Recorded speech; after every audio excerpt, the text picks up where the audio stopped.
ನಾಳೆ ನನಗೆ ಒಂದು ಅಪವಾದ ಬರ್ಲಿಕ್ಕಿಲ್ವಾ? ತಂದೆ ಇದ್ದು ಮಗ ಹೊರಟಲ್ಲ ಅಂತ. ಮಗನೇ, ಎಂತಹ ಸ್ಥಾನವನ್ನು ನೀನು ಏರಿದ್ದೀಯ, ಅದಕ್ಕೆ ನಾನೇ ಕಾರಣ ಎಂಬುದನ್ನು ಹೇಳುತ್ತಾ ಇದ್ದೀಯಲ್ಲ. ಹೌದಪ್ಪ, ನೀವು ನಾನೇ ಹೇಳು, ಅಪ್ಪನೇ ಹೇಳುವುದು, ನೀನೇ ತೀರ್ಮಾನ ಕೊಡು. ಹಾಗಾದ್ರೆ ಮಾತಿನ ಮೂಲಕವಾಗಿ ಅವರಿಗೊಂದು ಸಮಾಧಾನ ಕೊಡ್ಬೇಕು. ಹಾಗೆ ಒಂದು ವಿಷಯಪ್ಪ, ಈಗ ಇಲ್ಲಿ ಎರಡು ಪಕ್ಷ ಸಿದ್ಧ ಆಗಿದೆ. ಒಂದು ಪಕ್ಷಕ್ಕೆ ಸಮಾಧಾನ ಆದ್ರೆ ಮತ್ತೊಂದು ಪಕ್ಷಕ್ಕೆ ವಿರೋಧ ಆಗುದಿಲ್ವಾ ಅಲ್ವಾ? ಹಾಗಿರುವಾಗ ಆ ರೀತಿಯ ಸಮಾಧಾನ ನಾವು ಕೊಟ್ಟೇವೆ ಎಂದಾದ್ರೆ ಅವರಿಗೆ ನಮ್ಮ ಮೇಲೆ ಹಾಗೆ ಬರುವುದಿಲ್ವಪ್ಪ. ನೀವು ಅಪ್ಪ ಮಗ ಇಷ್ಟು ಹೊತ್ತು ಮಾತಾಡಿದ್ರೆ ಯಾಗ ಮುಂದುವರಿಯುವುದು? ಎರಡು ಪಕ್ಷದವರಿಗೂ ಸಮಾನ ಆಗುವಂತಹ ಆ ಪರಿಹಾರವನ್ನು ನೀನು ಎಂಬಂತಹ ತೀರ್ಮಾನವನ್ನು ನಾನು ಮಾಡಿದ್ದೇನೆ. ಹೌದರಿಂದಲೇ ನೀನೇ ಇವರಿಗೆ ಉತ್ತರವನ್ನು ಕೊಡಬೇಕು. ತೀರ್ಥರೂಪರೇ, ಪ್ರಯತ್ನ ಮಾಡ್ತೇನೆ, ಫಲ ಕೊಡುವುದು ದೇವರು. ಆಗಲಪ್ಪ. ಓ ಕೇಳಿ ಸಭಾಸದರೇ, ಓ ದೇವೇಂದ್ರ ಮಹರ್ಷಿಗಳೇ, ನಾನು ಭೃಗುಮನಿದ್ದೆ. ನಿಮ್ಮ ಮೇಲೆ ಒಂದು ಅಭಿಮಾನ ಉಂಟು ನನಗೆ. ಆದ್ರೆ ಇಲ್ಲಿಗ ಚರ್ಚೆ ಆದದ್ದು ಏನು? ಹವಿರ್ಭೋಜನ ಸ್ವೀಕಾರ ಮಾಡುವುದಕ್ಕೆ ಅಶ್ವಿನಿ ಕುಮಾರರು ಸಮರ್ಥರೇ, ಹಕ್ಕುಳ್ಳವರೇ ಎನ್ನುವ ಹಾಗೆ. ಹಾಗಾಗಿ ಒಂದು ಗೊಂದಲ ಆಯಿತು. ಹೌದಪ್ಪ, ಇದಕ್ಕೊಂದು ಉತ್ತರ ಕೊಡಬೇಕು ಎನ್ನುವ ಹಾಗೆ ನಿಮ್ಮಲ್ಲಿ ಹೇಳಿದ್ದಾರೆ. ನೀವೆಲ್ಲ ಆಮಂತ್ರಣ ಇದ್ದು ಬಂದವರು, ಅದೆಲ್ಲ ಆಮೇಲೆ ಆಮಂತ್ರಣ ಇಲ್ಲದೆ ಬಂದಿದ್ದಾರೆ. ಅದು ಆಗಿ ಹೋದಂತ ವಿಚಾರ. ಹಾಗೆಂತ ನಿಮ್ಮ ಹತ್ತಿರದಲ್ಲೇ ಕುಳಿತಿದ್ದಾರೆ ಎನ್ನುವುದರಿಂದ ಇದು ಸರಿಯೇ? ಪ್ರಶ್ನೆ ಅಲ್ವಾ? ಉತ್ತರ ಪ್ರಶ್ನೆಗೆ ಒಂದು ಸಮಾಧಾನ. ಸಮಸ್ಯೆ ಅಲ್ಲ, ಸಮಾಧಾನವಾಗಿ ಹೆಚ್ಚು ಕುಳಿತುಕೊಳ್ಳುವುದಕ್ಕೆ ಆಗುದಿಲ್ಲ ಅಂತ. ಆಗುದಿಲ್ಲ, ಯಾಕಂದ್ರೆ ದೇವಲೋಕವನ್ನು ಬಿಟ್ಟು ಬಂದದ್ದಲ್ವಾ. ಹೌದು, ಅಲ್ಲಿ ಬೇಕಾದಷ್ಟು ಸಮಸ್ಯೆಗಳುಂಟು. ಅಲ್ಲಿಯೂ ನಾವು ಬಗೆಹರಿಸುವುದು ಬೇಡವಾ? ಸಮಸ್ಯೆ ಪರಿಹಾರ ಆಗ್ತದೆ. ಆಗ್ತದ? ಹಾಗಿದ್ರೆ ಸ್ಪಷ್ಟವಾಗಿ ಚುಟುಕಾಗಿ ಒಂದು ಹೇಳಿಬಿಡಿ, ಕೊಡಬಹುದೇ ಕೊಡಬಾರೆ, ನಾನು ಕೊಡಬಾರ್ದು ಅಂತ ಹೇಳು. ನೀವು ಕೊಡಬಾರ್ದು ಅಂತ ನನ್ನ ಒಂದು ಮಾತನ್ನು ಕೇಳಬಹುದಾ? ಕೇಳುವ. ಓ ದೇವೇಂದ್ರ,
ನಡೆಯುತ್ತಿರುವುದು ಮಹಾಯಜ್ಞ. ಯಜ್ಞ ಎನ್ನುವುದು ಕೇವಲ ಇಲ್ಲೇ ನಡೆಯುವುದಲ್ಲವಲ್ಲ, ಈ ಹಿಂದೆಯೂ ಭೂಲೋಕದಲ್ಲಿ ಯಜ್ಞ ನಡೆದಿದೆ. ನೀನು 100 ಯಾಗವನ್ನು ಮಾಡುವುದರ ಮೂಲಕವಾಗಿ 3 ಮೂರ್ತಿಗಳ ಅನುಗ್ರಹಕ್ಕೆ ಪಾತ್ರನಾಗಿ ತ್ರಿವಿಷ್ಟವ ಗದ್ದುಗೆಯನ್ನು ಏರಿದವನಲ್ಲವೇ? ಹಾಗಾದ್ರೆ ನೀನು ಏರಿದ ಎತ್ತರ, ಬೀರಿದ ಪ್ರಭಾವ, ನಿನ್ನ ಯೋಗ್ಯತೆ ಸಾಮಾನ್ಯವಾದುದಲ್ಲ. ಹೀಗಿರುತ್ತಾ ಸ್ವರ್ಗದಲ್ಲಿರುವಂತಹ ನೀನು, ನಿನ್ನ ಸ್ವರ್ಗದಲ್ಲೇ ಈ ಅಶ್ವನಿ ಕುಮಾರನು ಇರುವುದಲ್ಲವೇ? ಹಾಗಿರುವಾಗ ಅಂಥ ಸ್ವರ್ಗದಲ್ಲಿರುವ ನೀವು, ಅವರಲ್ಲಿ ಸಮಾನತೆ ಇಲ್ಲ, ಇವರು ಸರಿಯಲ್ಲ, ಹವಿಸಿಗೆ ಯೋಗ್ಯರಲ್ಲ ಎಂಬಂತ ಮಾತನ್ನು ಹೇಳ್ತಾ ಇದೆಯಲ್ಲ, ನೀನು ತಿಳಿದವನಲ್ಲವೇ? ಕಶ್ಯಪ ಬ್ರಹ್ಮರ ಮಗ. ಹಾಗೆ ಅಂತ ಅವರಿಗೆ 13 ಮಂದಿ ಹೆಂಡತಿಯರಿದ್ದಾರಲ್ಲ, ನಿನ್ನ ದೊಡ್ಡಮ್ಮ ಒಬ್ರು, ಮತ್ತೆ 11 ಮಂದಿ ಚಿಕ್ಕಮ್ಮ ಇಲ್ವಾ? ನಮ್ಮ ತಾಯಿ ಅದಿತಿ ದೇವಿ. ಹಾಗಿರುವಾಗ ಒಂದೇ ಸಂತಾನ ಹೌದಲ್ಲ? ಹಾಗೆಂದು ಈ ಅಶ್ವನಿ ಕುಮಾರರು ಯಾರು? ಸೂರ್ಯದೇವನ ಮಕ್ಕಳಲ್ವ? ಆ ಸೂರ್ಯನಿಗೆ ಅಣ್ಣನ ತಮ್ಮನ ಆಗಿರಬಹುದಲ್ಲ? ಹಾಗಿರುವಾಗ ನಿನ್ನ ಅಣ್ಣನ ಮಕ್ಕಳಾಗ್ಲಿ ತಮ್ಮನ ಮಕ್ಕಳಾಗ್ಲಿ ನಿನಗೂ ಮಕ್ಕಳ ಹಾಗೆ ಅಲ್ವಾ? ಹಾಗಿರುವಾಗ ನಳಿನ ಕುಮಾರನ ಸೃಷ್ಟಿಯಲ್ಲಿ ಜಾತಿ ಎರಡೇ, ಗಂಡು ಜಾತಿ ಹೆಣ್ಣು ಜಾತಿ, ಹೌದಲ್ಲ? ಹಾಗಿರುವಾಗ ಅವರನ್ನು ತಾತ್ಸಾರ ಮಾಡಿದ್ರೆ ಅವರಿಗೊಂದು ಅಪಮಾನ ಆಗುದಿಲ್ಲ ಹೇಳಿ. ಆದ್ರಿಂದ ಅವರು ಹೇಗೂ ಬಂದಿದ್ದಾರ, ಆಮಂತ್ರ ಇಲ್ಲದೆ ಬಂದಿದ್ದಾರೆ ಎನ್ನುವುದರಿಂದ ಅವರಲ್ಲಿ ವಿರೋಧವನ್ನು ವ್ಯಕ್ತಪಡಿಸುವ ಹಾಗಿಲ್ಲ. ಅವರಿಗೆ ಈ ಕಾರ್ಯಕ್ರಮದಲ್ಲಿ ಭಾಗಿಯಾಗಬೇಕು ಎನ್ನುವಂತ ಈ ಮಹದಾಶೆ ಉಳ್ಳವರಾಗಿ ಬಂದಿದ್ದಾರೆ ಎನ್ನುವಾಗ ಅವರನ್ನು ಮಾನಿಸುವುದು ಹೊರತಾಗಿ ಅವರನ್ನು ಅವಮಾನಿಸುವುದು ಸರಿಯಲ್ಲ. ಅವರಿಗೆ ಹವಿಸಿಕೊಟ್ರೆ ಏನು? ನಾನು ಸುರಪತಿ ಬಂದರೆ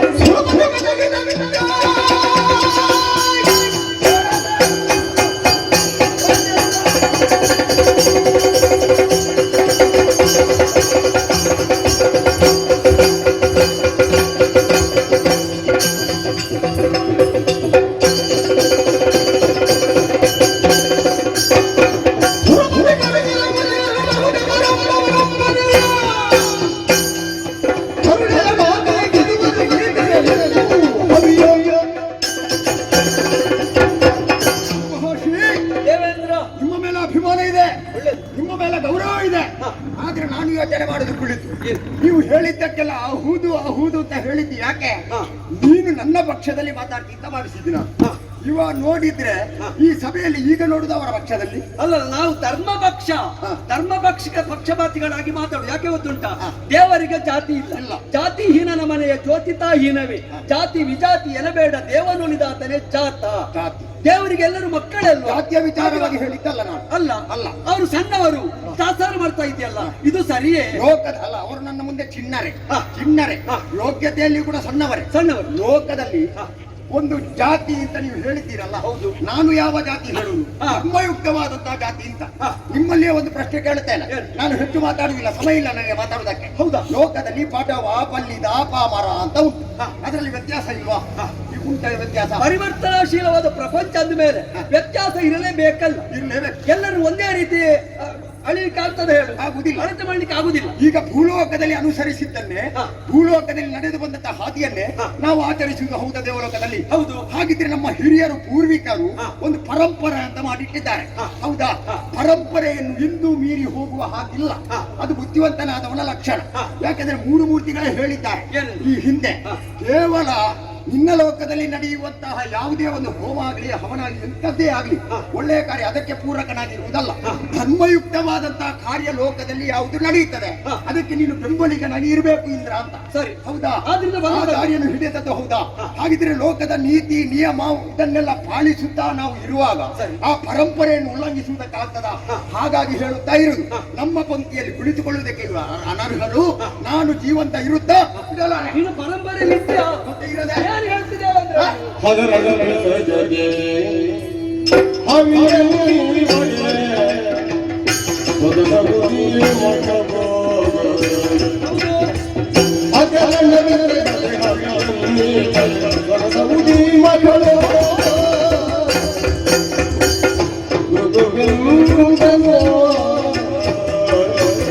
ಇದು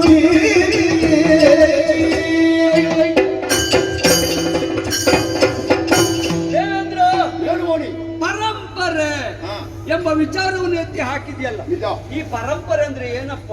ಆ ವಂಶಾನುಗತವಾಗಿ ಬಂದಂತಹ ಒಂದು ನೀತಿ ನಿಯಮ, ಹೌದಪ್ಪ. ಹಿರಿಯರು ಆರ್ಜಿಸಿದಂತಹ ಪುಣ್ಯ ಏನಿದೆಯೋ ಅದು ಒಂದು ಪರಂಪರೆ. ಹಾ. ಕೆಲವರೆಲ್ಲ ಅದನ್ನು ಅನುಸರಿಸ್ತಾರೆ. ಹಾ. ಅನುಸರಿಸಬೇಕು. ಹೌದಪ್ಪ. ಹಾ. ಬ್ರಹ್ಮದೇವರ ಹಾ. ಸೃಷ್ಟಿಯಲ್ಲಿ ಹ್ಮ್. ಅದೆಷ್ಟೋ ಜೀವರಾಶಿಗಳಿರಬಹುದು. ಹೌದು. ಹಾಗೆಂದು ಹಾ. ಮನುಷ್ಯ ಜನ್ಮ ಶ್ರೇಷ್ಠ ಅಂತ ಹೇಳಿದ್ದಾರ. ಹಾ. ಯಾಕೆ? ಯಾಕೆ? ಹಾಗಾದ್ರೆ ಬುದ್ಧಿಶಕ್ತಿ ಎನ್ನುವುದು ಇರುವುದಾದ್ರದಲ್ಲೇ ಅಲ್ವಾ? ನಿಜ. ಆದ್ರೆ ನೀನು ಮಾನವನಾಗಿ ಕಾಣಿಸಿಕೊಂಡವ ಭೂಮಿಯಲ್ಲಿ. ಹಾ. ಈಗ ನೀನು ಮಾನವ ಅಲ್ಲ. ಆಹಾ. ಹಾಗಾದ್ರೆ ಪಶುತ್ವದಿಂದ ಮನುಷ್ಯತ್ವಕ್ಕೆ, ಹಾ. ಮನುಷ್ಯತ್ವದಿಂದ ದೇವತ್ವಕ್ಕೊಯ್ಯುವ ಆ ದಿವ್ಯವಾದ ವಿದ್ಯೆ ಹಾ. ನಿನ್ನಲ್ಲಿ ಇದ್ದುದರಿಂದ ಸಾಧನೆಯ ಮೂಲಕ ನಾನು ಈ ಮಟ್ಟವನ್ನು ಏರಿದ್ದೇನೆ. ಹೌದಪ್ಪ. ಹಾಗಿದ್ರೆ ಅವರು ಈ ಮಟ್ಟಕ್ಕೆ ಈ ಪಂಕ್ತಿಯಲ್ಲಿ ಕುಳಿತುಕೊಳ್ಳಬೇಕಿದ್ರೆ ಹಾ. ಆ ಯೋಗ್ಯತೆಯನ್ನು ಪಡೆಯಲಿ ಸಾಧನೆಯ ಮೂಲಕ ಬರಲಿ ಅಂತ ಹೇಳುವುದು ನಾನು. ಅವರಲ್ಲಿ ಸಾಧನೆ ಎಲ್ಲಿ ಕಡಿಮೆ ಆಗಿದೆ ಅಂತ ಹೇಳು. ಕಡಿಮೆ ಇಲ್ಲ ಅಂತಲ್ಲ, ಅವರು ಇರುವಂತಹ ವರ್ಗ ಯಾವುದು ಅನ್ನೋದನ್ನು ಆಲೋಚನೆ ಮಾಡಬೇಕು. ಈಗ ಅಶ್ವಿನಿ ಕುಮಾರರ ತಂದೆ ಸೂರ್ಯದೇವ ಹಾ. ಜಗತ್ತಿನ ಕತ್ತಲೆಯನ್ನು ಕಳೆದು ಜನಮನನ್ನು ಮುದಗೊಳಿಸುವ ಆ ಸೂರ್ಯದೇವ ಎಂದಾದ ಮೇಲೆ ಹಾ. ಸೂರ್ಯದೇವನ ಮಕ್ಕಳು ಲೋಕದಲ್ಲಿ ಗಣ್ಯರೇ ಹೊರತು ಹಾ. ಮಾನ್ಯರೇ ಹೊರತು ಹಾ. ಅವರು ಏನೂ ಅಲ್ಲ ಹಾ. ಎಂಬುದಾಗಿ ತಾಸಾರ ಮಾಡಿದ್ರೆ ಅದು ಎಷ್ಟು ಸರಿಯಾದಿತ್ತು. ಭಗವಾನ್ ಭಾಸ್ಕರನಿಗೆ ಮರ್ಯಾದೆಯನ್ನು ಕೊಟ್ಟು ಅವರ ಚಿನ್ನರು ಇವರಾದುವುದರಿಂದಲೇ ಹಾ. ದೇಶದ ವೃತ್ತಿಯನ್ನು ದೇವಲೋಕದಲ್ಲಿ ನಾನು ಕೊಟ್ಟದ್ದು. ಇವರನ್ನು ತಾಸಾರ ಮಾಡಿದೆ ಹಾ. ಮಾಡಿದ್ರೆ ಬೆಳಕನ್ನು ಕೊಡುವಂತಹ ಸೂರ್ಯದೇವನಿಗೆ ಎಷ್ಟು ಬೇಸರ ಇಲ್ಲ, ಆಗಿದೆ. ಅವನನ್ನು ತಾತ್ಸಾರ ಮಾಡಲಿಲ್ಲ ನಾನು. ಅಷ್ಟೇ ಅಲ್ಲ, ರಾತ್ರಿಯಲ್ಲಿ ತಂಪಿನ ಕಿರಣವನ್ನು ಬೀರುವುದರ ಮೂಲಕವಾಗಿ ಹಾ. ರಾತ್ರಿಯ ಒಳ್ಳೆಯ ಕಾರ್ಯಕ್ರಮಕ್ಕೆ ಸಹಕಾರಿಯಾಗುವ ಆ ಚಂದ್ರದೇವ ಕೊಡ್ತಾನೆ. ಹೌದಾ? ಆಗಿರುವಾಗ ಬೆಳಕನ್ನು ನೀಡುತ್ತಾರೆ ಎನ್ನುವುದರಿಂದ ಅವರ ಮೇಲೆ ನಮಗೆ ಗೌರವ ಬೇಕಲ್ಲ, ಪೂಜ್ಯತೆಯೂ ಬೇಕಲ್ಲ. ಹಾಗಾಗಿ ಆಗಿರುವಾಗ ಆ ಸೂರ್ಯದೇವರ ಮಕ್ಕಳಲ್ಲಿ ನೀನು ತಾಸಾರ ತಾಳು ಸರಿಯಲ್ಲ. ಯಾಕೆ ಗೊತ್ತಾ? ಯಾಕೆ? ಅವರ ಅಮ್ಮ ಯಾರು? ಸಂಜ್ಞಾದೇವಿ. ವಿಶ್ವಕರ್ಮರ ವಿಷಯ ನಾನು ನಿನಗೆ ಹೆಚ್ಚು ಹೇಳಬೇಕಾಗಿಲ್ಲ ಅಲ್ಲ, ನಿಮಗೆ ಬೇಕಾದಷ್ಟು ಗೊತ್ತುಂಟಲ್ಲ ಅಲ್ವಾ? ಮತ್ತೆ? ಹಾಗಿರುವಾಗ ಇದರ ವಿವರಣೆ ಬೇಡ. ಹಾಗೆಂದು ಕುದುರೆಯ ಮೂಗಿನ ಹೊಳ್ಳೆಗಳಿಂದ ಕಾಣಿಸಿಕೊಂಡಿದ್ದಾರೆ ಎನ್ನುವುದರಿಂದ ಕುದುರೆಯ ಮಕ್ಕಳು ಅಶ್ವನಿಂದ ಹುಟ್ಟಿದವರು ಅಶ್ವನಿ ಕುಮಾರರು ಎಂಬುದರಿಂದ ಕ್ಷೇತ್ರ ಎನ್ನುವುದು ಮುಖ್ಯ ಆಗಿರುವುದಿಲ್ಲ, ಎಲ್ಲಿ ಹುಟ್ಟಿದರು ಎನ್ನುವುದು ಮುಖ್ಯ ಅಲ್ಲ. ಅವರಿಗೆ ಆ ಸ್ಥಾನಮಾನ ಎಲ್ಲಿ ದೊರಕಿದೆ? ಭೂಮಿಯಲ್ಲಿದ್ದರೂ ಕೂಡ ಸ್ವರ್ಗದಲ್ಲಿ ದೇವ ಭೇಷಜರಾಗಿದ್ದಾರೆ ಎನ್ನುವುದರಿಂದ ಅವರಿಗೆ ಯೋಗ್ಯತೆ ಇದೆ. ಆದ್ರಿಂದ ಇವರನ್ನು ತಾಸಾರ ಮಾಡುವುದು ಬೇಡ, ಹವಿಸು ಕೊಡುವುದು ಒಳ್ಳೆಯದಲ್ಲ. ಇದು ದುಷ್ಟಾಚಾರ ಅಲ್ಲ, ಗೊತ್ತಾಯ್ತಾ? ಯಾಕೆ? ಇದೊಂದು ಶಿಷ್ಟಾಚಾರ.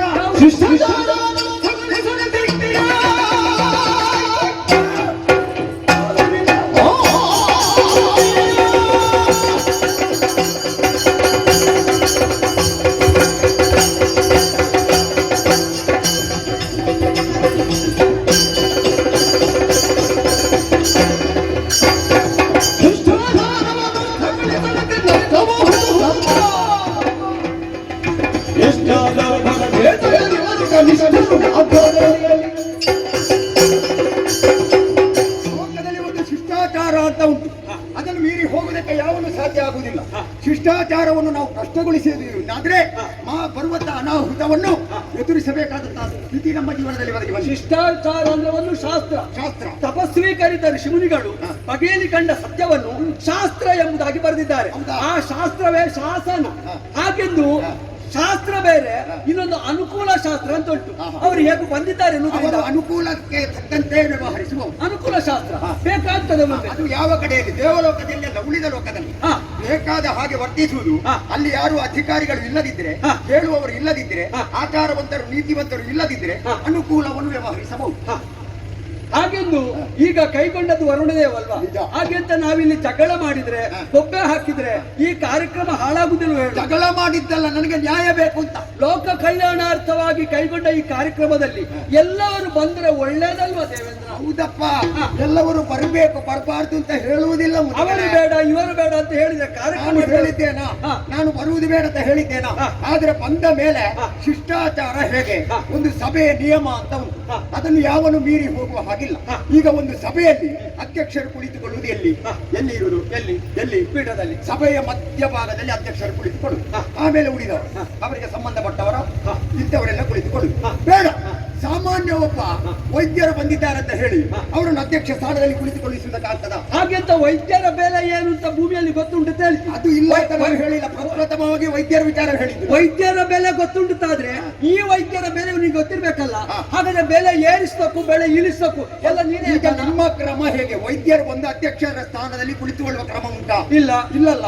ಹಾಗಿದ್ರೆ ಈ ವೈದ್ಯರು ಹೌದಾ? ಅಲ್ಲ, ಕುಳಿತುಕೊಳ್ಳಬಾರ್ದು ಅಂತೆಲ್ಲ ಇಲ್ಲ. ಈಗ ವೈದ್ಯರಲ್ಲಿ ಶ್ರೇಷ್ಠ ಅಂತಾದ್ರೆ ಅವರೊಬ್ಬರು ವಿದ್ವಾಂಸರಂತಾದ್ರೆ ಯಾಕೆ ಅವರ ವಿದ್ವತ್ತಿಗೊಂದು ಘನತೆ, ಒಂದು ಯೋಗ್ಯತೆ ಕೊಡುದಲ್ವಾ, ಮರ್ಯಾದೆ. ಅಂದ್ರೆ ಸಭೆ ಸಮಾರಂಭ ನಡೆಯುವುದಕ್ಕಿಂತ ಮುಂಚಿತವಾಗಿ ಒಂದು ಚರ್ಚೆಯಾಗಬೇಕು. ಸಭೆಗೆ ಯಾರೆಲ್ಲ ಬರಬೇಕು, ಯಾರೆಲ್ಲ ಭಾಗಿಯಾಗಬೇಕು, ಯಾರಿಗೆ ಆಮಂತ್ರಣ ಕೊಡಬೇಕು, ಯಾರು ಯಾವ ಜಾಗದಲ್ಲಿ ಕುಳಿತುಕೊಳ್ಬೇಕು ಅನ್ನುವಂತ ಆಮಂತ್ರಣ ಮೊದಲೇ ನಿಗದಿಯಾಗಿ ಇರ್ತದಲ್ಲ. ಆ ಆಮಂತ್ರಣ ಮಾಡುವಾಗ ಅವ ನಿದ್ದೆ ಬಿಟ್ಟು ಆಮಂತ್ರಣ ಮಾಡುವುದಲ್ಲ. ಅಧ್ಯಕ್ಷರು ಅಲ್ಲಿ ಕುಳಿತುಕೊಳ್ಬೇಕು ಸಭೆಯಲ್ಲಿ, ಇಲ್ಲಿ ಬಂದು ವೈದ್ಯರು ಕುಳಿತುಕೊಳ್ಬೇಕು, ವರುಣ ಕುಳಿತುಕೊಳ್ಳುವಂತಹ ಜಾಗದಲ್ಲಿ ಆ ದೇವತೆಗಳು ಕುಳಿತುಕೊಳ್ಬೇಕು, ದೇವೇಂದ್ರ ಕುಳಿತ ಜಾಗದಲ್ಲಿ ನೀವು ಕುಳಿತುಕೊಳ್ಳುವುದು, ಋಷಿಯವರು ಕುಳಿತ ಜಾಗದಲ್ಲಿ ನಾನು ಕುಳಿತುಕೊಳ್ಳುವುದು. ಅದು ಕ್ರಮವಾ? ಶಿಷ್ಟಾಚಾರವಾ? ಸರಿಯಲ್ಲ. ಅಲ್ಲ. ಶಿಷ್ಟಾಚಾರದ ಕ್ರಮ ಹೇಗೆ? ಆಯಾಯ ಭಾಗಕ್ಕೆ ಯಾರ್ಯಾರ ಬೇಕೋ ಅವರು ಬಂದು ಅಲ್ಲಿ ಮಂಡಿಸಬೇಕು. ಹೌದು, ಬೇಡ. ಒಬ್ಬನಿಗೆ ಸನ್ಮಾನ ಅಂತ ಇರ್ತಾರೆ. ಆ ಸನ್ಮಾನ ಮಾಡುವ ಮೊದಲು ಅವನ ಅರ್ಹತೆ, ಯೋಗ್ಯತೆ ಏನು ಅನ್ನೋದನ್ನು ನಾವು ತಿಳಿಯುವುದು ಬೇಡವಾ? ಒಟ್ಟಿನಲ್ಲಿ ಒಬ್ಬನನ್ನು ಕರೆತಂದು ಅವ ಲೋಕದಲ್ಲಿ ಸ್ವಲ್ಪ ಪ್ರಚಾರಕ್ಕೆ ಬಂದಿದ್ದಾನೆ, ಅವನನ್ನು ಸನ್ಮಾನ ಮಾಡುವಂತ ಹೇಳಿದ್ರೆ ಅವ ಪ್ರಚಾರಕ್ಕೆ ಬರ್ತಾನೆ ಹೇಗೆ ಸಭೆಯ ಮುಂದೆ? ಆ 4 ದಿವಸದ ಮಟ್ಟಿಗೆ ಮಾತ್ರ. ಹಿಂದಿನಿಂದ ಮುಂದಿನಿಂದ ಬೆಂಬಲ ಇದ್ರೆ ಸಾಧನೆ ಮಾಡದವನಿಗೂ ಸನ್ಮಾನ ಆಗ್ತದೆ. ಅದು ನಿಮ್ಮ ಕ್ರಮ. ನಮ್ಮೆಲ್ಲ ಹೇಳಿದ್ದು ನಾನು ಭೂಲೋಕದಲ್ಲಿ. ಯಾಕೆ ಹೇಳಿದ್ದು? ಈಗ ಒಬ್ಬ ಉದ್ಯೋಗದಲ್ಲಿ ಇದ್ದಾನೆ ಅಂತಾದ್ರೆ ದೊಡ್ಡ ಸಾಧನೆಯವ ಅವನ ಹೆಸರು ಕೆಳಗೆ, ಸಣ್ಣ ಸಾಧನೆ ಲೆಕ್ಕ ಬರ್ತಿಗಿರುವ ಅವನ ಹೆಸರು ಮೇಲೆ ಹೇಳಿದ್ದು. ಅವನ ಇದ್ದ ಬಿಟ್ಟು ಆಮಂತ್ರಣ ಮಾಡುವುದು ಅಂತ ಅಲ್ಲ, ಮಾಡುದು ಅವನಿಗೆ ಗೊತ್ತಿಲ್ಲ ಅಂತ. ಆಮಂತ್ರಣ ಸರಿಕೆ ಬಂದಿದ್ದಾರೆ, ಇವರಿಗೆ ಆಮಂತ್ರಣ ಇಲ್ಲ. ಬಂದಿದ್ದಾರಲ್ಲ, ಇದು ಸಮಾಧಾನ. ಬಂದಿದ್ದಾರೆ ಹೌದಾ? ಕುಳಿತುಕೊಳ್ಳಿ ಅಂತ ನಾನು ಹೇಳುದು. ಹಾಗಾಗಿ ಶಿಷ್ಟಾಚಾರವನ್ನು ಮೀರಿ ಹೋಗುವುದಕ್ಕೆ ನಾನು ಸಾಧ್ಯ ಇಲ್ಲ, ಇದನ್ನು ಬಿಡುವುದಿಲ್ಲ.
ಭೂಮಿಯಲ್ಲಿ ನಾವು ಕೆಲವರೆಲ್ಲ ಕಾಣ್ತೇವೆ, ಕೆಲವರಿಗೆ ರೂಪ ಮದ, ನಿಜ. ಕೆಲವರಿಗೆ ಅಧಿಕಾರ ಮದ, ಕೆಲವರಿಗೆ ಸ್ಥಾನ ಮದ, ಕೆಲವರಿಗೆ ಸಂಪತ್ತಿನ ಮದ, ಕೆಲವರಿಗೆ ತನಗೆ ಭೂಮಿ ಇದೆ ಎನ್ನುವ ಮದ. ಹಾಗೆಂತ ಎಷ್ಟು ಮದ ಇದ್ದರೇನು, ಎಷ್ಟು ಸಂಪಾದನೆ ಮಾಡಿದ್ರೇನು, ಸಾಯುವಾಗ ಅದನ್ನು ಯಾರಾದ್ರೂ ಕೊಂಡು ಹೋಗ್ತಾರ? ಇಲ್ಲ. ಹಾಗಿರುವಾಗ ವ್ಯಕ್ತಿಯಾದವನಿಗೆ ಜೀವನದಲ್ಲಿ ಇರುವುದು ಎರಡು ಆಯ್ಕೆ ಮಾತ್ರ, ಕೊಟ್ಟು ಹೋಗುವುದು, ಬಿಟ್ಟು ಹೋಗುವುದು. ಸಾಯುವಗಳಿಗೆ ಕೊಂಡು ಹೋಗುವುದಕ್ಕೆ ಯಾವ ಆಯ್ಕೆಯೂ ಇಲ್ಲ. ಹಾಗಿರುವಾಗ ನಾವು ಹುಟ್ಟಿದ ಮೇಲೆ ಈ ಲೋಕದಲ್ಲಿ ಒಳ್ಳೆಯವರಾಗಿ ಬದುಕಬೇಕು. ಒಳ್ಳೆ ಕಾರ್ಯ ಮಾಡಿದ್ರೆ ಅದು ಪುಣ್ಯವಾಗಿ ಪರಿಣಮಿಸ್ತದೆ. ಪಾಪ ಕಾರ್ಯ, ತಪ್ಪು ಕಾರ್ಯ, ಕೆಟ್ಟ ಕಾರ್ಯ, ದುಷ್ಟ ಕಾರ್ಯ ಮಾಡಿದ್ರೆ ಅದು ಪಾಪವಾಗಿ ಪರಿಣಮಿಸಿ ಸಾಯುವವರೆಗಲ್ಲ, ಸತ್ತ ಮೇಲೂ ಅದು ನಮ್ಮನ್ನು ಬಿಟ್ಟು ಹೋಗುದಿಲ್ಲ. ದೊಡ್ಡ ತಪ್ಪು, ದೊಡ್ಡ ಅಪರಾಧ, ಪಾಪ ಮಾಡಿದಂತಾದ್ರೆ ಅವರ ಜೀವನವನ್ನು ಬೇಗ ಮುಗಿಸಿದ್ರು ಆ ಪಾಪದ ಅಂಟು ಉಂಟಲ್ಲ ಅವರನ್ನು ಅವರ ಮಕ್ಕಳಿಗೆ ಹಿಡಿತದೆ. ಹಾಗಿರುವಾಗ ಈ ಲೋಕದಲ್ಲಿ ನಾವು ತಪ್ಪು ಮಾಡಬಾರ್ದು ಎನ್ನುವುದು ಮನವರಿಕೆ ಆಗಬೇಕು. ನೀವು ಸುಮಾನಸರಲ್ವಾ? ಸುಮಾನಸರ ಅಂದ್ರೆ ಏನು? ಹೂವಿನಂತೆ ಮೃದುವಾದಂತ ಮನಸ್ಸುಳ್ಳವರು. ನಿಂದು ಹೂವಾಗಿದ ಈಗ ಒದ್ದಂತ ಕಠಿಣ ಆಗಿದೆ. ಒಬ್ಬನೇ ಒಬ್ಬ ಹೇಳಿ ಎಂತ ಅವನ ಮನಸ್ಸು ಸರಿ ಇಲ್ಲ ಅಂತ. ಸರಿ ಇಲ್ಲ ಅಂತ ಅವ್ರು ಹೇಳುವುದಲ್ಲ, ಮತ್ತೆ ಅವ್ರು ಹೇಳುವುದಕ್ಕೆ ಬರಲಿಲ್ಲ. ಯಾಕೆ? ಹಿಂದಿನಿಂದ ಹೇಳುವವರನ್ನು ಹೇಳು ಮಾಡೋದಕ್ಕಾಗುದಿಲ್ಲ. ಹಾಗಲ್ಲ, ನನ್ನ ಹೇಳಿ ಇಂದಿರಾ ಅಂತ ಹೇಳಿದ್ದಾರೆ. ಇಲ್ಲಿಗೆ ನ್ಯಾಯಾಧೀಶರಾಗಿರೋರು ವರುಣದೇವ, ಹೌದಾ? ಯಜಮಾನರವರು, ಯಜಮಾನರು ಅವರಿರುವಾಗ ಅವರ ತೀರ್ಮಾನ ಯಾವುದುಂಟೋ ಅದರಂತೆ ನಡಿಬೇಕೆ ಹೊರತು ನ್ಯಾಯಾಧೀಶ ಸಭೆಯಲ್ಲಿದ್ದವರು ಯಾರು ಎದ್ದು ಬಂದು ಮಾತಾಡ್ಲಿಕ್ಕೆ ಆಗುದಿಲ್ಲ. ನ್ಯಾಯಾಧೀಶನಿಗೆ ನ್ಯಾಯ ಕೊಡುವವ ದೇವೇಂದ್ರ, ಗೊತ್ತುಂಟ ನಿಮಗೆ? ಅದು ಆಗಿರ್ಬೋದು. ಕೇಂದ್ರದಲ್ಲಿರುವುದು ನಾನು ನ್ಯಾಯ ಕೊಡುವುದು. ಹೌದು, ಅವ ವರುಣ ಕೊಡುವುದಲ್ಲ ಈ ಲೋಕದಲ್ಲಿ. ಇನ್ನ ಸ್ವರ್ಗ ಲೋಕದಲ್ಲಿ ಆದ್ರೆ ಆ ಸ್ವರ್ಗದ ಸಭೆಯಲ್ಲಿ ನ್ಯಾಯಾಧೀಶ ನೀವು ಹೌದು. ಸ್ವರ್ಗಕ್ಕೆ ಸೇರಿದಂತ ಒಂದು ಭಾಗ ಇಲ್ವ? ಆದ್ರೂ ಇಲ್ಲಿ ವರುಣದೇವ ಮಾಡುವ ಮಹಾಯಜ್ಞ ಅಲ್ವಾ? ನಮ್ಮಲ್ಲಿ ಪ್ರತ್ಯೇಕತೆ ಇಲ್ಲ. ಅಲ್ಲೇ ಹೇಳಿದ್ದೀರಲ್ಲ, ಜಾತಿ ಬೇರೆ ಬೇರೆ ಅಲ್ಲ, ಒಂದೇ ಅಂತ. ಅಲ್ಲ, ಆದ್ರೂ ಯಜ್ಞಕ್ಕೆ ಈ ಹೊತ್ತಿನಲ್ಲಿ ಯಜಮಾನರು ಅವರಲ್ವಾ? ಹೌದು. ನೀವು ಅವರಿಗಿಂತ ದೊಡ್ಡ ಯಜಮಾನ ಆಗಿರಬಹುದು ಸ್ವರ್ಗದ ಸ್ಥಳದಲ್ಲಿ. ಯಾವ ಯಜಮಾನ ಆದ್ರೂ ಕೂಡ ಮೂಲ ಪ್ರೇರಣೆ ಯೋಜನೆ ಅದು ನಮ್ಮಿಂದ, ಗೊತ್ತಾಯ್ತಲ್ವಾ? ಯಾರಿಗೆ ಮರ್ಯಾದೆ ಕೊಡದಿದ್ರು ಯಜಮಾನರ ವಿಷಯ ಹೇಳಿದ್ರೆ ನಾವಲ್ಲಿಗೆ ಮಾತಾಡ್ಲಿಕ್ಕೆ ಆಗ್ತದೆ ಹೇಳು. ಆದ್ರಿಂದ ಸಲ ಮಾತಾಡ್ಬೇಕಾಗ್ತದೆ. ನನ್ನಪ್ಪ ಇಲ್ಲಿಯ ಯಜಮಾನರು ನನ್ನನ್ನು ಸೂಚನೆ ಕೊಟ್ಟಿದ್ದಾರೆ. ಅರ್ಥ ಆಯ್ತು ನನಗೆ. ಹೌದಾ? ನೀವೀಗ ಸಭೆಯಲ್ಲಿ ಅವರನ್ನು ಎತ್ತಿ ಹಿಡಿದದ್ದು ನಿಮ್ಮ ಅಪ್ಪ ಅಂತ. ಹೌದು, ಅವರ ಮಗ ನಾನು. ಎಂಬುದರಿಂದ ಈ ತೀರ್ಮಾನವನ್ನು ನೀನು ಬಗೆಹರಿಸು ಎಂಬ ಅಪ್ಪನ ಅಪ್ಪಣೆಯಂತೆ ನಾನು ಇಲ್ಲಿಗೆ ಬಂದು ನಿಂತಿದ್ದೇನೆ. ಏನೇ ನೀವು ಏನು ಅಂತ ಹೇಳುವುದೀಗ? ಏನೇ ಆಗ್ಲಿ ದೇವೇಂದ್ರ, ಏನೇ ಆಗುದು ಬೇಡ, ಯಾಗವೇ ಆಗಲಿ. ಈ ಒಳ್ಳೆ ಮನಸ್ಸುಳ್ಳವರಲ್ವಾ? ನೀನು ಒಳ್ಳೆಯ ಮನಸ್ಸಿನಿಂದ, ಒಳ್ಳೆಯ ಮನಸ್ಸೆ, ಅದನ್ನು ಒಳ್ಳೆಯ ಮನಸ್ಸುಳ್ಳವರು ಅಂತ ಒತ್ತುವುದು ಯಾಕೆ? ಇನ್ನೂ ಒಳ್ಳೆಯ ಮನಸ್ಸಿನಿಂದ. ಈಗ ನನ್ನ ಮೇಲೆ ನಿಮಗೆ ಅಭಿಮಾನ ಗೌರವ ಉಂಟಾ? ಖಂಡಿತ ಉಂಟಾ? ಮತ್ತೆ ಒಳ್ಳೆಯ ಮನಸ್ಸಿನಿಂದ ಪ್ರತ್ಯೇಕ ಹೇಳುವುದಕ್ಕಿಲ್ಲ. ಯಾಕೆಂದ್ರೆ ನಿನ್ನ ಮೇಲೆ ಗೌರವ ಉಂಟು, ನಿನ್ನ ಅಪ್ಪನ ಮೇಲೆ ನಮ್ಗೆ ಗೌರವ. ಹಾಗಿದ್ರೆ ನಾನು ಹೇಳಿದಂತ ಮತದಲ್ಲಿ ನೀವು ಕೂಡ ಬರ್ಬೇಕಿತ್ತಲ್ಲ, ನೀವು ನಡೆಯುವುದು ಅವರ ದಾರಿಯಲ್ಲಿ. ಹಾಗಂತ ನಿನ್ನ ಪಥದಲ್ಲಿ ಬರಬಹುದು. ಆದರೆ ಅಶ್ವನಿ ಕುಮಾರತ್ತ ದೃಷ್ಟಿಯನ್ನು ಹಾಯಿಸಿದಾಗ ಅವರು ಗುಣವಂತರು. ಅವರಲ್ಲಿ ಯಾವ ರೀತಿಯ ಒಂದು ಅಪವಾದ ಬರ್ಲಿಕ್ಕಿಲ್ಲ, ಕೊರತೆ ಇಲ್ಲ. ನೋಡಿದ್ಯಾ? ಅಂತ ಗುಣ ಇಲ್ಲ. ಬರುವುದಕ್ಕಿಂತ ಮೊದಲು ಎಲ್ಲಿಯಾದ್ರೂ ಅವರು ನಿಮಗೆ ಸಿಕ್ಕಿದ್ರ? ಇಲ್ಲ, ಹಾಗೇನಿಲ್ಲ. ಹಾಗೆ ಈಗ ಒಂದು ವೇಳೆ ಈಗ ಕೆಲವರೆಲ್ಲ ಒಂದು ಕಾರ್ಯಕ್ರಮ ಉಂಟುತ್ತಾದ್ರೆ ಹೋಗ್ತಾರ, ಅಲ್ಲಿ ನಾವು ಯಾಕೆ ಹೋಗ್ಬೇಕು ಅಲ್ವಾ? ಹೀಗೆ ಹೋಗ್ತಾರೆ. ಅದು ಆ ಭೇದ ಇದ್ರೆ ಮಾತ್ರ ಅಲ್ವಾ? ಹಾಗೆ ಇವ್ರು ಎಣಿಸಿದ್ರ ಅಲ್ಲಿ ದೊಡ್ಡ ಕಾರ್ಯಕ್ರಮ ನಾವು ಹೋಗುವ ಅಲ್ಲ, ಹೊರಟಿದ್ದಾರಲ್ಲ. ಅವರು ಬಂದದ್ದು ಯಾಕೆ? ಯಾಕೆ ಅರ್ಥ ಆಯ್ತು ನಿಮಗೆ? ಯಾಕೆ? ನಿಜವಾಗಿಯೂ ಹೇಳಬೇಕಾ? ನಿಜವಾಗಿ ಇನ್ನು ಹೇಳು. ಇಷ್ಟವರೆಗೆ ನಿಜವಾದ, ಇಷ್ಟವರೆಗೆ ನಿಜವಾದ ಅಲ್ಲ, ನೀವು ಹೇಳ್ತಲ್ವ ನಿಜವಾಗಿ ಹೇಳ್ತೇನೆ ಅಂತ. ಹಾಗಾದ್ರೆ ಇಷ್ಟವರೆಗೆ ನಿಜವಾದಲ್ಲ ಅಲ್ಲ, ಮತ್ತೆ ಸತ್ಯವಾದುದನ್ನೇ ಹೇಳುವುದು ಹೌದಾದ್ರೆ ಹೌದಾ? ಆದ್ರೆ ಈಗ ಅವರಿಗೆ ನಿಜವಾಗಿಯೂ ಸಭೆಯಲ್ಲಿ ಕಾಣಿಸಿಕೊಳ್ಳಬೇಕು ಅನ್ನೋಂತ ಚಟ ಇತ್ತು ಮೊದಲೇ, ಹೌದಾ? ಅದಕ್ಕೆ ಇವರಿಗೆ ಅವನನ್ನಾದ್ರೂ ನಾನು ನಂಬಿ ಇವನನ್ನು ನಂಬುವುದಕ್ಕೆ ಸಾಧ್ಯ ಇಲ್ಲ. ಈಗ ನಿನಗೆ ಅವರ ಮೇಲೆ ನಿನಗೆ ಅಷ್ಟು ದ್ವೇಷ ಉಂಟುತ್ತಾರೆ? ದ್ವೇಷ ಇಲ್ಲ ಸ್ವಾಮಿ, ಇಲ್ಲ. ನಮ್ಮ ಮತ್ಸರವೂ ಇಲ್ಲ. ಈಗ ನನ್ನ ಜಾಗದಲ್ಲಿ ಬಂದು ಕುಳಿತದ್ದಕ್ಕೆ ನನಗೆ ಮತ್ಸರ ಅಂತ ಹಾಗಲ್ಲ. ಈಗ ನಿನ್ನ ಮೇಲೆ ಅವರಿಗೆ ದ್ವೇಷ ಉಂಟಾ? ಇಲ್ಲ, ಖಂಡಿತ ಇಲ್ಲ. ಯಾಕೆ ನಾವು ಒಂದೇ ಲೋಕದಲ್ಲಿರುವವರು, ಒಂದೇ ತಿರುಗಾಟದಲ್ಲಿರುವವರು ಅಲ್ವಾ ಎನ್ನುವಂತ ಆ ಭಾವನೆ ಇದ್ದುದರಿಂದ ದೇವೇಂದ್ರ ಅಲ್ಲಿಗೆ ಬರ್ತಾರೆ, ಎಲ್ಲರೂ ಬರ್ತಾರೆ, ನಮಗೂ ಹೋಗ್ಬೋದು. ಹಾಗೆ ಬೇರೆಯವರಾದ್ರೆ ನಂಜಿನಿಂದ ಬಾರದೆ ಕೂತ್ಕೊಳ್ತಾರೆ. ಒಂದು ಮನೆಯಲ್ಲಿ ಒಬ್ಬ ಯಜಮಾನ ಇರ್ತಾನೆ, ಅವನಿಗೆ 1000 ಮಂದಿಗಳು ಆಳುಗಳು ಇರ್ತಾರೆ, ಸೇವಕರು, ಬೇರೆ ಬೇರೆ ಕಾರ್ಯಗಳನ್ನು ಪೂರೈಸುವವರು. ಹಾಗೆಂದು ಯಜಮಾನ ಇರುವಂತ ಅಂತಃಪುರಕ್ಕೆ ಆ ಸೇವಕರನ್ನು ಬಂದು ಕುಳಿತುಕೊಳ್ಳುವುದಕ್ಕೆ ಹೇಳುವುದಕ್ಕಾಗ್ತದ? ಯಜಮಾನರು ಸೇವಕ ಸೇವಕರು ಆದೃಷ್ಟೇ ಸರಿ. ನಾನು ಯಾರಾಗಿದ್ರೆ ನೀನು ಯಜಮಾನ ಹೌದು. ಹೌದಾ? ಆದರೆ ಅವರು ಯಾರು? ಆದರೆ ಅವರು ಯಾರು? ಅವರು ಯಾರು? ಅವರು ಯಾರು? ಸೇವಕರಾಗಿರಬಹುದು. ಹೌದಾ? ಸೇವಕರು ಆಗಿರಬಹುದು. ಅದು ಎಲ್ಲಿ? ಸ್ವರ್ಗಕ್ಕೆ ಸೀಮಿತ. ಈಗ ಅದಲ್ಲ, ಇದು ಯಜ್ಞ, ಇದೊಂದು ಕಾರ್ಯಕ್ರಮ, ಸಂಭ್ರಮದ ಯಜ್ಞ ಅಂತ ಆದ್ಮೇಲೆ ಸಂಭ್ರಮದಲ್ಲಿ ಎಲ್ಲರೂ ಭಾಗಿಯಾದ್ರೆ ಅದು ನೋಡುವರಿಗೂ ಚಂದ ಅಲ್ವಾ? ದೇವತೆಗಳಿಗೆಲ್ಲ ಹವಿರ್ಭೋಜನಕ್ಕೆ ಅರ್ಹರಲ್ಲ, ಕೆಲವರೆಲ್ಲ ಅನರ್ಹರು ಇದ್ದಾರೆ. ಹಾಗಾಗಿ ಆ ಪಂಕ್ತಿಯಲ್ಲಿ ಇವರು ಸೇರಿದವರು ಅಂತ ನಾನು ಹೇಳು. ಈಗ ನಾನು ಒಂದು ಮಾತು ಹೇಳ್ತೇನೆ. ಹೇಳಿ. ಈಗ ಹೆಚ್ಚಾಯ್ತು ಅಂದರೆ ಹೂ ಬಿಟ್ಟಂತ ಗಿಡವು ಬಾಗ್ತದೆ, ಹೌದಾ? ಹಣ್ಣು ಬಿಟ್ಟಂತ ಗಿಡವು ಬಾಗ್ತದೆ. ಹಾಗೆ ಅಂತ ರೆಂಬೆಲಾಗುವಂತ ಹಣ್ಣಾದ್ರೂ ಕೂಡ ಆ ರೆಂಬೆ ಬಾಗುತ್ತದೆ. ಹಾಗಿರುವಾಗ ನೀನು ಯಜಮಾನ ಆದಂತ ನೀನು ಇಷ್ಟು ಬೀಗುವುದು ಸರಿಯಲ್ಲ. ಹೂ ಬಿಟ್ಟಂತ ಹಣ್ಣು ಬಾಗ್ತದೆ, ರೆಂಬೆ ಹೌದು ಬಾಗ್ತದೆ, ಗಿಡ ಬಾಗ್ತದೆ. ಮತ್ತೊಂದು ಯಾವುದು? ಹಣ್ಣು ಬಾಗ್ತದೆ. ಈಗ ನಾನು ಬಾಗಬೇಕು. ವೈಕುಂಠವಾಸಿಯಾದಂತ ಗೋವಿಂದನೇ ಬಂದು ಹೇಳಿ ಬಾಗ್ತೇನೆ, ನೀವು ಹೇಳಿ ಬಾಗುದಿಲ್ಲ. ನಾನು ಅಲ್ಲ ಈಗ ಈ ಸಭೆಯಲ್ಲಿ ಅವ ಒಂದು ಹೇಳಿ. ಈಗ ವರುಣದೇವ ನನ್ನಪ್ಪ ನನಗೆ ಸೂಚನೆ ಕೊಟ್ಟಿದ್ದಾರೆ ಎನ್ನುವುದರಿಂದ ಈ ರೀತಿ ಅಭಿಪ್ರಾಯಕ್ಕೆ ಬಂದಿದ್ದೇನೆ.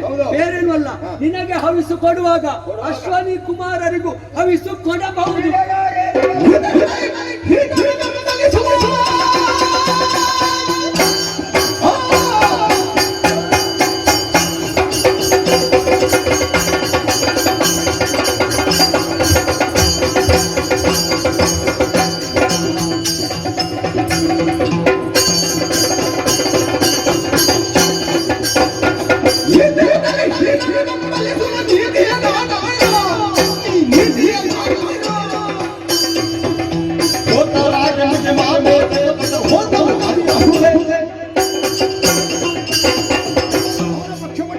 ಮಾತಾಡ್ತಾ ಇದೆಯಾ ಭೃಗು ಮಹರ್ಷಿ?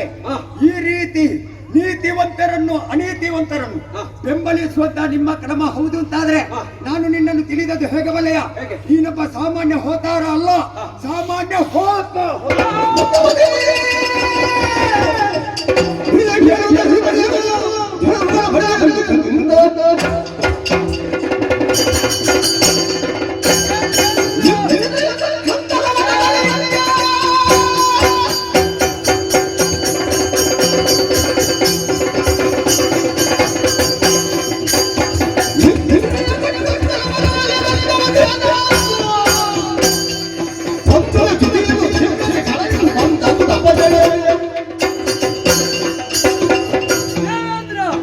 ದೊಡ್ಡ ಪೀಠದಲ್ಲಿ ಕುಳಿತರೆ ಸಾಲದಪ್ಪ, ಮತ್ತೆ ಅಹಂಕಾರ ಮಾಡಬಾರದು. ಗೊತ್ತಾಯ್ತಲ್ಲ? ನಿನ್ನ ಅಹಂಕಾರದ ಪರಿಣಾಮ ಎಂಬಂತೆ ಏನು ಋಷಿಮುನಿಯಾದಂತ ನನ್ನನ್ನು ತಾಸಾರ ಮಾಡ್ತಾ ನನ್ನನ್ನು ತಾಸಾರ ಮಾಡುದು ಬಿಡು. ಅಶ್ವನಿ ಕುಮಾರನ ಯೋಗ್ಯತೆ ಘನತೆ ತಿಳಿಯದೆ ಅವರನ್ನು ತಾಸಾರ ಮಾಡ್ತಿಂತ ಆದ್ರೆ ನಿನ್ನ ಅಹಂಕಾರ ನನ್ನ ಒಂದು ದಿನ ಸ್ವರ್ಗ ಅಂತ ಹೇಳ್ತಾ ಇದ್ದಂತ ನಿನ್ನ ಸ್ವರ್ಗವನ್ನು ರಕ್ಕಸರು ತಾಳಿ ಮಾಡಿ ಅದರ ಪೀಠವನ್ನು ಸ್ವಾಧೀನ ಮಾಡಿ ಹೇಳುವುದಲ್ವಾ? ನೀನು ಯಾವ ರೀತಿ ಹೇಳಿದರೂ ಕೂಡ ನನಗೆ ಅದು ಬೇಡ. ಇವರಿಗೆ ಅವಿಚ್ಚು ಕೊಡುವುದಕ್ಕೆ ನಾನು ಬಿಡುವುದಿಲ್ಲ.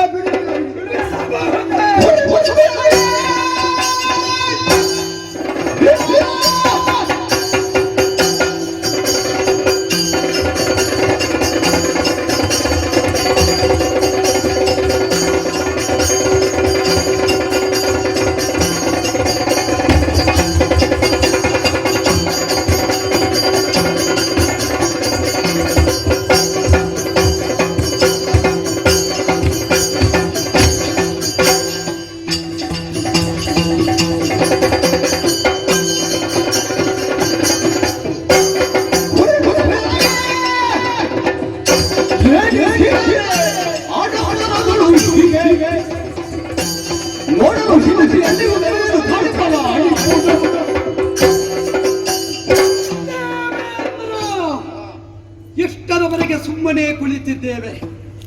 ಏನು ನಡೆಯುತ್ತದೆ, ಏನು ತೀರ್ಮಾನ ಬರುತ್ತದೆ ಎನ್ನುವುದನ್ನು ತಾಳ್ಮೆಯಿಂದ ಸಹಿಸಿದ್ದೇವೆ.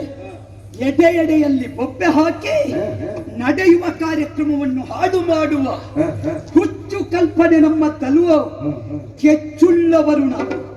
ತಾಳ್ಮೆಯ ಕಟ್ಟೆ ಹೋಗದಿದೆ. ಲೋಕದಲ್ಲಿ ನಿಮ್ಮಂತ ಪಾಪಿಗಳಿಗೆ ಬರುವ ರೋಗಕ್ಕೆ ಕಾವಲಾಗಿ ನಿಲ್ಲಬೇಕು ನಾವು. ಇವತ್ತು ಒಂದು ಕಾವಲ ಕಟ್ಟೆಗೂ ಮರ್ಯಾದೆ ಇಲ್ಲ ಅಂತ ಮಾಡ್ಲಿಕ್ಕೆ ಹೊರಟಿದ್ದೀರಲ್ಲ ಪಾಪಿಗಳೇ. ಬದುಕಿನಲ್ಲಿ ಸ್ವಾಭಿಮಾನ ಬಿಟ್ಟ ಬರಲ್ವ ನಾವು? ಬಹು ಪಂಥಾಭಿಮಾನಿಗಳೆಲ್ಲವ ಇಂದಿನ ಸಭಾ ವಲಯದಲ್ಲಿ ನೀನಾಡಿದ ಮಾತನ್ನು ಕಿವಿಯಲ್ಲಿ ಕಿವಿಯಾಗಿ ಕೇಳಿದ್ದೇವೆ. ಯಾಕೆ ಬಲ್ಲೆಯ? ನೀನು ನಮ್ಮ ಜಾತಕ ಬಿಡಿಸ್ತೀಯಾ? ನಿನ್ನ ಹುಟ್ಟು ಜಾತಕ ಬಿಡಿಸಿ ಏನು ಪಾಪಿ? ಎಲ್ಲಿ ಹೋಗಿದ್ದಿ? ಏನು ಮಾಡಿದ್ದಿ? ನೀನು ಮಾಡಿದ ಹೀನ ಕೃತ್ಯ ಯಾವುದು ಎನ್ನುವುದನ್ನು ಚೆನ್ನಾಗಿ ಬಲ್ಲೆವು ನಾವು. ಇಂದು ಈ ಸಭಾ ವಲಯದಲ್ಲಿ ಅರ್ಹತೆ ಇಲ್ಲದೆ ಬಂದದ್ದಿಲ್ವೋ?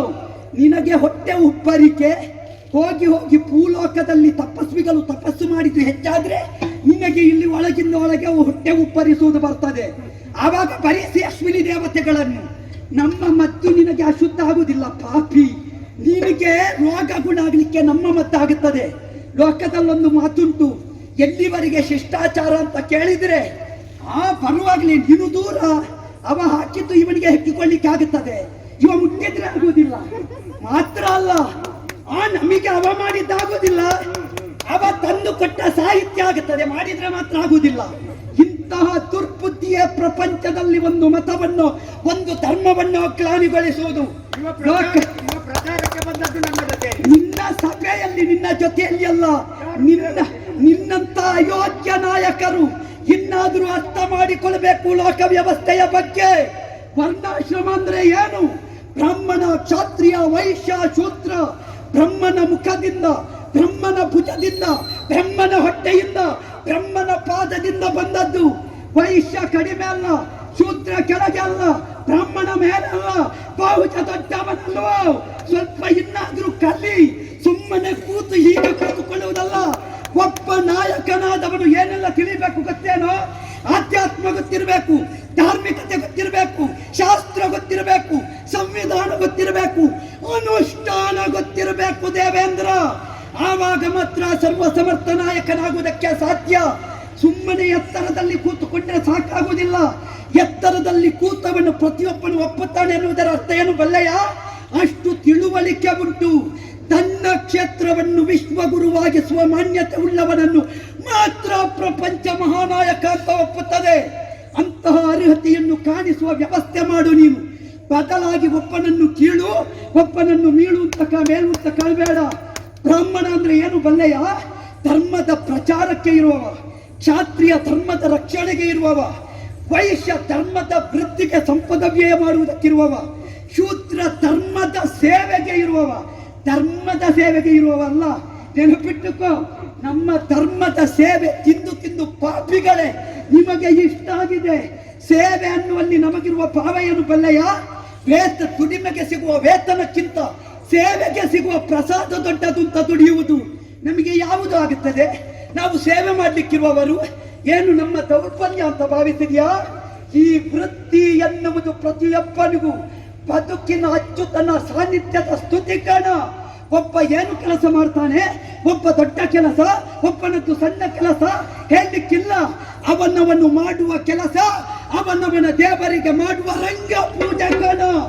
ಆವಾಗ ಮಾತ್ರ ಲೋಕದಲ್ಲಿ ರಂಗನಾಯಕನಾದ ಶ್ರೀಹರಿ ಪ್ರತಿಯೊಬ್ಬನ್ನು ಮೆಚ್ಚುತ್ತಾನೆ, ಒಪ್ಪುತ್ತಾನೆ, ಗೌರವ ಕೊಡ್ತಾನೆ. ಆ ನಿಟ್ಟಿನಿಂದ ಈ ಯಾಗಕ್ಕೆ ಬಂದದ್ದು. ಯಜ್ಞೋ ವೈ ಜಿಷ್ಣು ಅಲ್ಲ, ಯಜ್ಞೋ ವೈ ವಿಷ್ಣು. ವಿಷ್ಣು ಹೇಳಿ, ಅವರು ಅನರ್ಹರು. ನೀನೆಲ್ಲ ಹೇಳಲಿಕ್ಕೆ ಸುಮ್ಮನೆ ಉಂಟು ಅಂತ ಹೇಳಿ ಒಟ್ಟು ಕಲಾಪ ತೆಪ್ಪಿಸುವುದಲ್ಲ, ಬೊಬ್ಬೆ ಹಾಕುವುದಲ್ಲ. ಹಾಕುವುದಕ್ಕೆ ನಾವೆಷ್ಟು ಅಂತ ಗೊತ್ತಿರಬೇಕು. ನಮ್ಮ ಹುಟ್ಟು ಹೀನವ? ಏ ಪಾಪಿ, ನಿನಗೆ ಆ ಋಷಿ ಪತ್ನಿಯ ಬಳಿಗೆ ಹೋಗುವಾಗ ಅದು ಕಡಿಮೆ ಅಂತ ಕಾಣಲಿಲ್ವಾ? ನಿನ್ನ ಚರಿತ್ರೆ ನಾನು ಒಪ್ಪ ಮಾತಾಡುವುದೇನು? ಇನ್ನ ಜಾತಕ ಅರ್ಥ ನಾನು ಬಿಡಿಸು.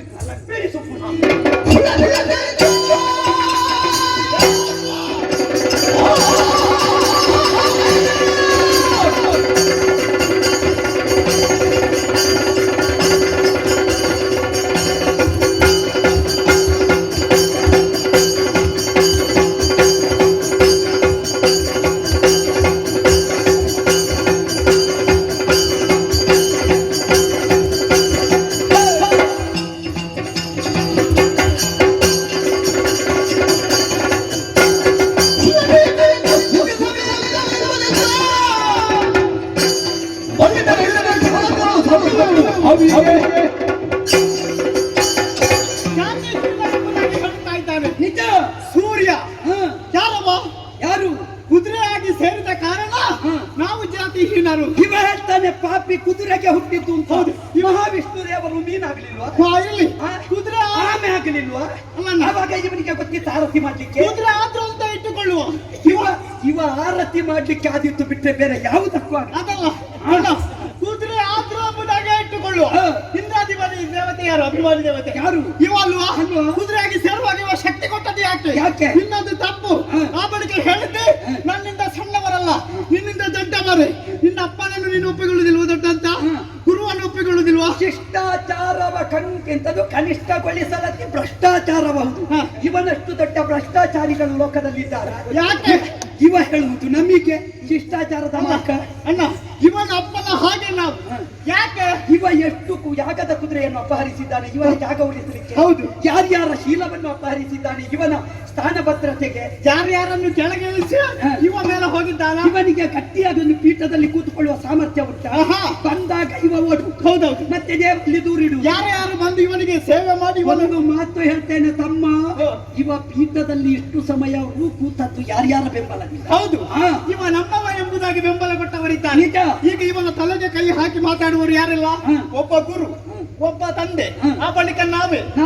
ಇವನಿಗೆ ರೋಗ ಏನು ನಾವು ಬಂದಿದೆ? ಏನು ವೈದ್ಯರು ಅಂದ್ರೆ ವೈದ್ಯೋ ನಾರಾಯಣೋ ಹರಿ. ಖಂಡಿತ. ಔಷಧಂ ಜಾಹ್ನವೀತೋಯಂ. ಹೌದು. ವೈದ್ಯೋ ನಾರಾಯಣೋ ಹರಿ. ಇವ ಆ ನಾರಾಯಣನನ್ನು ಪೂಜಿಸ್ತಾನೆ. ನಾವು ಯಾವ ನಾರಾಯಣರು? ಹೌದು. ಹೌದಾ? ಹೌದು. ಪಾಪಿಗೆ ಇವನಿಗೆ ಯಾರ ಯೋಗ್ಯತೆ ಏನೆಂಬುದಾಗಿ ಗೊತ್ತಿಲ್ಲ. ನಾವು ಯಾವ ಜಾಗವನ್ನು ಸೇರ್ಬೇಕಾದ್ರೂ ಕೂಡ ನಮ್ಮನ್ನು ಗುರುತಿಸುವವರಿಲ್ಲ, ಅಲ್ಲಿ ಕಾಣಿಸಿಕೊಳ್ಳಬೇಕೆಂಬುದಾಗಿ ಬಂದಿದ್ದೇವೆ. ನಿಜ. ನಾವು ಆಹ್ವಾನ ಕೊಟ್ಟದ್ದೇ ಬಂದಿದ್ದೇವೆ ಎಂಬುದು ಆಕ್ಷೇಪ. ಕೆಲವರಿಗೆ ಸ್ವಯಂ ಪ್ರದರ್ಶಿಸುವ ಶಕ್ತಿ ಇರ್ತದೆ. ಹೌದು. ಕೆಲವರನ್ನು ಸ್ವಯಂ ಸಾಮರ್ಥ್ಯ ಆಕರ್ಷಿಸುತ್ತದೆ. ಕೆಲವು ಸಲ ಅವರೇ ಕಾಣಿಸಿಕೊಳ್ಳಬೇಕಾಗುತ್ತದೆ. ಈ ಜಾಗದಲ್ಲಿ ನಾವು ಯಾಕೆ ಕಾಣಿಸಿಕೊಂಡಿದ್ದೇವೆ ಇವನ ಪ್ರಶ್ನೆ. ಈಗ ಇವ ಯಾಕೆ ಎದ್ದದ್ದು? ಇವ ಯಾಕೆ? ಲೋಕದಲ್ಲಿ ಒಂದು ಕ್ರಮ. ಇವನಿಗೆ ಕಡಿಮೆ ಆಗ್ತದೆ. ತುಂಬಾ ಸಭೆ ಇದ್ದಾಗ ಇವ ಹೇಳಿದನಲ್ಲ ಸಭೆಯಲ್ಲಿ ಕಾಣಿಸಿಕೊಳ್ಳುವ ಹುಚ್ಚು ಅಂತ. ಹೌದು. ಇವನಿಗೆ ಆ ಹುಚ್ಚು. ಈ ಸಭೆಯಲ್ಲಿ ಕಾಣಬೇಕಲ್ಲ. ಕೆಲವರೆಲ್ಲ ಸುಧಾರಿಕೆಯವರು ಅಂತ ಇರ್ತಾರೆ. ಸಭೆಯ ಮಧ್ಯದಲ್ಲಿ 10 ಬೆರಳಲ್ಲಿ 10 ಉಂಗುರ ಇಟ್ಟುಕೊಳ್ಳುವುದು. ಬರುವಾಗ ಕೇಳುದು ಬಡಿಸುವವ ಬೇರೆ ಒಬ್ಬ, ಅದೆಂತದ್ದು? ಅದು ಪಾಯಸ. ಅದು ಇಲ್ಲಿಗೆ ಬರ್ಲಿ, ಹೋಗುದು ಅಲ್ಲಿಗೆ. ಅದು ಎಂತದ್ದು? ಅದು ಸಾಂಬಾರ. ಅದು ಇಲ್ಲಿಗೆ ಬರ್ಲಿ, ಕೇಳುವುದು ಅದು ಎಂತದ್ದು ಅಂತ. ಹೀಗೆ ಕೇಳುವುದಿಲ್ಲವ, ಹೀಗೆ ಕೇಳುವುದು. ಈ 5 ಕಾಣಬೇಕಲ್ಲ. ಇದು ಇವನದ್ದು ಪ್ರದರ್ಶನ. ಮತ್ತೆ ಕೆಲವರಿದ್ದಾರೆ ಹೇಗೆ ಸಭೆಯಲ್ಲಿ ಕಾಣಬೇಕಲ್ಲ, ಎಲ್ಲ ಮೌನವಾಗಿರುವಾಗ ಎತ್ತು ಬಬ್ಬೆ. ಸುರಪತಿ ಗಜರಿದ ಪದ ತಪ್ಪಾಯ್ತ. ಸುರಪತಿ ಒದರಿದ ಅಂತ ಆಗ್ಬೇಕು. ಇವನು ಏನನ್ನ ಹೇಳಿಕೊಂಡು ನಮ್ಮನ್ನು ಒಣಗಿಸುತ್ತಾ ಇದ್ದಾನೆ.